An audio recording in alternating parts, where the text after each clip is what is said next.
Also, breaking at noon, police, firefighters, and EMS, they swarmed this East Charlotte neighborhood here after a man who had been shot in the chest crashed his car into a house. Officers just confirming for us in the last hour that man has died. Eyewitness News reporter Anthony Costura is live in the neighborhood. This is off of Harrisburg Road. And Anthony, just a shock for neighbors, especially the person who was in that house that was hit.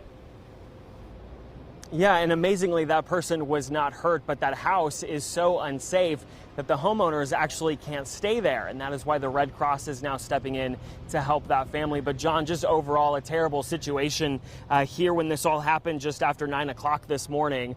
First responders rushed to this area, and you can see they are still in this area investigating nearly 3 hours later. The crime scene is several blocks long just so they can accommodate all the investigators' vehicles.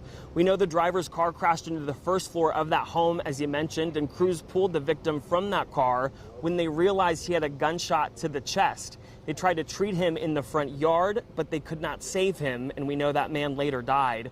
We don't know his name yet, but there has been an emotional response from neighbors. We haven't gotten a clear answer on how this all started, but CSI patrol officers and homicide detectives are all now asking neighbors if they saw anything. We asked CMPD how this plays into the recent violence we've seen all across the city.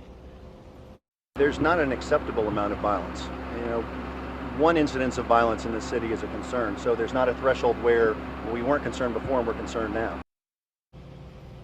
Now, CMPD says they do not have anyone in custody, but they also tell us that there is no significant threat to the neighbors or the community in this area as well. I also want to mention that they are asking anyone who may have some information that could help them with this case to please come forward and to contact Crime Stoppers. John?